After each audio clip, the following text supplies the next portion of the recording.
Yeah, okay, good morning everybody. Okay, let me tell you about our material today, that is giving suggestion. Okay, next kita akan belajar mengenai topik terakhir dari 8 topik yang kita pelajari pada semester ini, yaitu giving suggestion. Apakah giving suggestion itu? Giving itu adalah memberi, suggestion itu adalah saran. Kenapa kita belajar materi ini? Yesterday you have learned about bad habit in health and the effects. Kemarin Anda sudah belajar mengenai bad habits, kebiasaan-kebiasaan buruk terkait dengan kesehatan dan juga efeknya. I hope that all of you understand about the material and then able to write bad habit and effect in English. Nah, untuk sekarang karena sudah belajar mengenai mengenai kebiasaan-kebiasaan buruk dalam kesehatan, maka sekarang adalah waktunya untuk memberikan saran. Bagaimana jika yang melakukan kebiasaan buruk itu adalah rekan Anda? Nah, di sini fungsi dari materi ini adalah Anda memberikan saran terhadap bad habits orang lain. Begitu juga dengan orang lain, nanti teman Anda akan memberikan saran terhadap bad habits yang Anda miliki. Bagaimana cara memberikan saran tersebut? Pertama yang perlu ditekankan adalah suggestion is different from advice. Jadi suggestion, saran itu berbeda dengan advice, nasihat. Kalau levelnya itu ya, advice itu lebih ke sesuatu yang lebih dalam. Nah, suggestion itu ya sesuatu yang ringan-ringan saja. Orang bisa menerima, melakukan, ataupun tidak menerima atau tidak melakukan saran tersebut. So, suggestion is different from advice. Nah, untuk suggestion nanti, Anda hanya memberikan saran sesuatu yang umum-umum saja. Terkait dengan saran berkaitan dengan sesuatu yang serius, you do not need to do that actually. Jadi Anda tidak perlu melakukannya ya. Nah, sekarang kita lihat bagaimana cara memberikan saran. Di sini ada dua cara ya untuk language focus. Ada dua cara, yaitu in making suggestion in English, you can use, yang pertama bisa menggunakan question opener. Question opener itu adalah kalimat tanya, maksudnya adalah memberikan saran, tapi kok nanya ya? Ada ya beberapa pertanyaan yang itu sebenarnya bukan untuk bertanya, tetapi untuk memberikan saran. Contoh di sini adalah question opener, why don't, kenapa enggak, why not, kenapa tidak, sama ya, atau let's, ayo. Nah, memakai question opener di sini maksudnya adalah bukan bertanya, tetapi bertanya yang memberikan saran. Nanti bisa kita lihat bedanya. Jadi yang pertama untuk memberikan saran bisa dengan question opener. Yang kedua adalah by statement, dengan menggunakan statement atau pernyataan. Bedanya apa? Bisa dilihat ya di sini ya.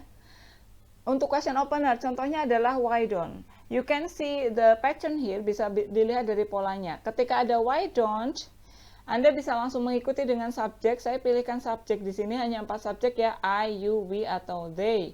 Nanti konteksnya Anda berikan saran pada teman Anda, jadi Anda menggunakan subjek you. So, kita pilih dulu subjeknya you ya. Kita kompak dulu untuk hari ini memakai subjek you semua. Why don't you? Nah, langsung ya, why don't diikuti dengan you. Kemudian harus diikuti dengan apa? Diikuti basic verb without to. Basic verb without to berarti nggak usah pakai to, langsung saja pakai verb satu. Nah, setelah you tadi, setelah you ya, langsung saja pakai verb satu. Contoh di sini misalkan by, ada go, ada meet. Nah, coba kita bikin satu kalimat giving suggestion pakai question opener why don't. Dalam bahasa Indonesia misalkan seperti ini. There is a friend, ada seorang teman, dan she has a bad habit. A bad habits-nya adalah misalkan, dia sukanya minum soda ya, dia tidak suka minum air putih, dia sukanya minum soda. Nah, Anda pengen memberikan saran, kenapa kamu enggak minum air putih 8 gelas per hari sih? Atau kenapa kamu enggak minum air putih lebih banyak dalam satu hari? Nah, Anda bisa pakai why don't. Tadi ya, kenapa kamu? Berarti why don't you? Kenapa kamu enggak? Kenapa kamu enggak minum? Berarti kan why don't you langsung ke bahasa Inggrisnya minum, yaitu drink. Why don't you drink much water every day? Nah, sudah ya, jadi cukup seperti itu. Untuk yang lain, misal ada seorang teman mengeluh, misalkan mengeluh sakit kepala gitu ya, sakit kepala karena terlalu banyak nonton TV. Nah, kenapa nggak tidur saja, istirahat? Why don't you go to sleep? Nah, To yang terakhir diperbolehkan, kenapa? Karena muncul setelah kata go. Tetapi sebelum kata go tidak boleh ada to-nya, gitu ya. Jadi untuk question opener cukup why don't you kemudian verb 1. Oke, bagaimana dengan why not?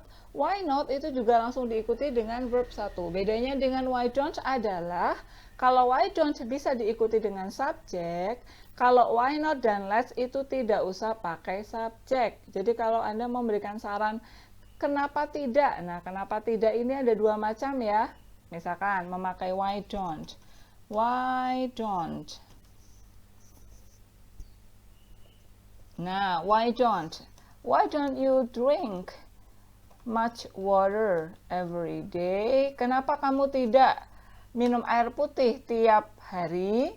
Nah, ketika mau pakai why not, ingat, ketika mau pakai why not tidak usah memakai you. Berarti langsung why not drink much water every day.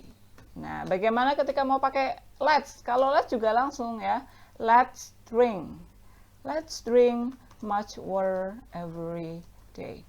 Anda bisa lihat polanya di sini ya. Kenapa kamu enggak minum air putih lebih banyak tiap hari? Ini sama dengan yang kedua dalam bahasa Indonesia artinya, tetapi gramatikalnya berbeda. Jika pakai why don't itu harus memakai subjek. Jika pakai why not tidak boleh ada subjek. Sama seperti let's di sini. Let's tidak boleh ada subjek. Nah, let's drink much water every day. Sorry, kalau let's itu harus diakhiri dengan titik. Oke, untuk let's harus diakhiri dengan titik. Ajakan atau question opener juga bisa sebagai suggestion. Jadi misalkan ada yang ngeluh, aduh terlalu banyak nonton TV ini pusing. Let's sleep, let's go to sleep. Sudah itu ya ajakan tetapi saran sama ya. Nah, ini adalah cara untuk memberikan suggestion dalam bahasa Inggris memakai question opener. Bagaimana dengan cara yang kedua? By statement. Nah, cara yang kedua adalah by statement. Statement itu adalah pernyataan. Nah, pernyataan ini kita bisa memakai lagi apa? Model. Nah, bedanya model di sini kita pakai model yang pas. Kenapa? Karena lebih sopan. Kemarin kita belajar tentang model ya. Nah, kalau untuk statement itu kita bisa memakai models. Modelsnya itu adalah models yang pas. Kemarin kan Anda belajar ya, model ada can, could, ada shall, should, ada may, ada might, ada will, ada would gitu ya. Nah, kita bisa memakai model yang di sebelah kanan. Kenapa? Karena lebih sopan untuk memberikan saran. Contoh di sini ada ya. You should go to bed early so that you are not feeling dizzy anymore. Misal, kamu harus tidurnya lebih awal biar nggak pusing. Misal, gitu ya. Atau you could take a lot of rest. Nah, ini adalah pernyataan. Salah satu ciri pernyataan adalah diakhiri dengan titik. Bedanya di sini, ini ya. Kalau ini diakhiri dengan titik tapi masuk ke question opener untuk let's. Untuk yang di sini karena memakai model, maka ini masuk ke dalam pernyataan. Nah, sekarang latihannya adalah saya akan menjelaskan pada Anda bagaimana jika untuk merubah kedua jenis suggestion tersebut. Misal ini ya. Ketika ini dirubah, nah rubahlah ini menjadi statement. Kalau ini dirubah menjadi statement berarti you-nya tarik ke depan. You diawali huruf besar karena di awal kalimat you. Nah, karena ini seperti ini ya. Kita tambahkan should, kemudian kita tambahkan drink much water every day. Nah, jadi kalau seperti ini tinggal dihilangkan why don't-nya, kemudian you-nya dipindah ke depan, ditambahkan model, baru belakangnya sama. Bagaimana jika Anda harus merubah ini? Nah, merubah pernyataan atau statement ke dalam bentuk question opener ya, tinggal ya ditambah why don't, kemudian you-nya ini dipindah ke sini, why don't you tinggal go ke belakang ini, dipindah lagi ke sini. Ya oke, saya akan lanjutkan mengenai contoh yang tadi ya. Nah, contoh yang tadi di sini adalah jika Anda ingin merubah dari statement dari question kemudian menjadi statement, yang pertama bisa Anda lakukan adalah memindahkan you ke depan, kemudian why don't-nya dihilangkan, Anda tambahkan modal, kemudian pastikan Anda pindahkan verbnya ke belakang sini. Dan pastikan ya di sini ya, kalau berupa statement harus diakhiri dengan titik. Sementara jika mau merubah dari statement menuju question opener, why don't seperti ini ya, maka tinggal dipindahkan, ditambahkan dengan why don't, kemudian ditambahkan you, should-nya dihilangkan, kemudian langsung go to bed early, dan diakhiri dengan tanda tanya. Satu lagi contoh, misal ya, dari kata ini, you could take a lot of rest. Nah, maka ketika ini mau kita ganti, coba saya pilih yang why not saja sekarang. Oke, why not? Ingat kalau why not aturannya adalah tidak usah memakai you. Jadi langsung saja, why not? Nah, why not take a lot of rest? Diakhiri dengan tanda tanya. Jadi ini cara membuat suggestion. Apa yang dinilai? Nah, untuk dinilai suggestion adalah di modul, Anda bisa dilihat di bagian belakang. Apa yang saya nilai untuk suggestion? Pertama, able to give suggestion using question opener correctly. Anda mampu memberikan suggestion di dalam bentuk question opener. Kemudian yang kedua, able to give suggestion using statement correctly. Baik question opener maupun statement, Anda mampu untuk memberikan suggestion. Kemudian, how to ask someone suggestion. Nah, untuk how to ask someone suggestion, kita lihat di materi yang selanjutnya. Nah, tadi sudah memberikan suggestion, sekarang bertanya. Bagaimana jika Anda ingin bertanya? Apa yang harus saya lakukan? Saya harus mengapain? Saya harus apa? Itu bisa menggunakan question opener ya. What should, when should, how should, tergantung dengan konteksnya. Kalau apa yang seharusnya saya lakukan berarti what should I do? Apa yang seharusnya saya makan? Saya punya penyakit mah loh. Apa yang seharusnya saya makan? What should I eat? Nah, saya saya jarang sekali misalkan minum air putih. Nah, seharusnya berapa yang harus saya minum? Berapa itu kan how much atau how many ya. Misalkan how many glass yang harus saya minum? Should I drink? Nah, itu adalah untuk memberikan pertanyaan atau meminta saran. Contohnya kita bisa lihat kalimat di sini ya. Kita lihat cara memberikan saran atau cara menanyakan saran. Asking about someone's suggestion. Oke, misal contoh pakai what. Apa yang harus saya lakukan? What should I lakukan? Do. Kemudian berapa banyak air putih yang harus saya minum? How.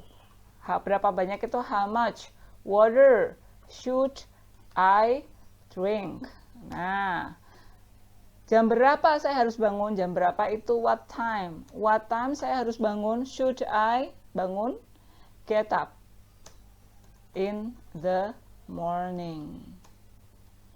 Nah, ini untuk menanyakan tentang saran. Jadi untuk yang depannya ya, untuk di bagian depannya ini ikutilah sesuai dengan apa yang Anda butuhkan. Kemudian Anda bisa memakai should atau bisa memakai shall. Apakah saya boleh memakai could atau may? Boleh gitu ya.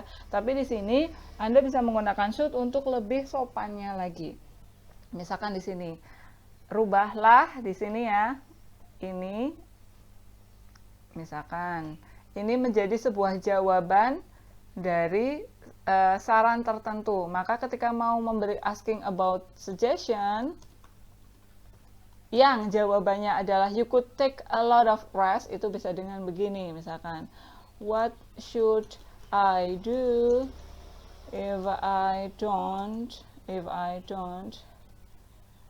have enough sleep? Apa yang harus saya lakukan jika saya nggak cukup tidurnya? You could take a lot of rest, ya Anda harus tidur banyak gitu ya.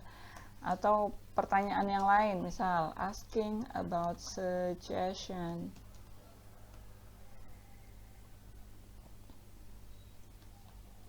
How should I brush my teeth? Bagaimana seharusnya saya menggosok gigi? Jawabannya bagaimana? Misalkan pakai question opener gitu ya. How should I brush my teeth? Why not brush your teeth twice a day, atau bisa dengan you should brush your teeth using soft toothbrush. Nah, kamu seharusnya menyikat gigi menggunakan sikat gigi yang halus gitu ya. Misalkan dia minta saran karena apa? Aduh, saya kok sikat gigi terus sariawan ya. Seharusnya saya bagaimana sih sikat giginya? Oh, kenapa nggak 2 kali sehari? Maksudnya jangan sampai 10 kali sehari misalkan. Atau Anda harusnya pakai sikat gigi yang lebih soft lagi dan lain sebagainya. Nah, jadi ini adalah target dari materi kita hari ini. Anda mampu untuk memberikan saran dan juga sekaligus menanyakannya. Oke, nanti kita akan berlatih sedikit tentang suggestion yang ada di sini ya. Harapannya semua suggestion di exercise 2 ini Anda tahu cara memberikannya, cara memberikan suggestion untuk masing-masing. Dan it is better for you not to give suggestion just giving without thinking. Jangan berpikir memberikan suggestion yang cuman klik saja ya. Misalkan aduh sakit kepala nih, ada yang mengeluh kesehatan sakit kepala gitu ya. Kemudian Anda memberikannya ya udah ke rumah sakit gitu ya. Terkadang kita tidak perlu memberikan suggestion yang seperti itu. Kita memberikan suggestion, oh sakit kepala, coba minum air hangat terlebih dahulu, atau coba merem dulu, coba istirahat dulu dan sebagainya. Jadi suggestion yang berkaitan dengan kehidupan sehari-hari. If the suggestion will be end by going to the hospital, so it is useless suggestion I think. Jadi jika sarannya itu berakhir dengan pergi ke rumah sakit, saya pikir tidak perlu memberikan saran ya. Jadi berikanlah saran yang mungkin bisa dilakukan sebelum teman Anda punya waktu untuk pergi ke rumah sakit jika dia mengalami keluhan kesehatan tertentu seperti itu. Nah, di exercise 2 di sini fokus untuk suggestion bagi keluhan kesehatan. Nah, untuk exercise 3 ini memberikan suggestion bagi bad habits for health yang kemarin Anda pelajari. Jadi nanti kita akan berlatih sebentar di materi selanjutnya ya, di bagian selanjutnya berlatih sebentar untuk Anda bisa menuliskan suggestion baik untuk keluhan kesehatan maupun untuk bad habits yang teman Anda miliki. Seperti itu. Ya, that's all I think. Thank you very much.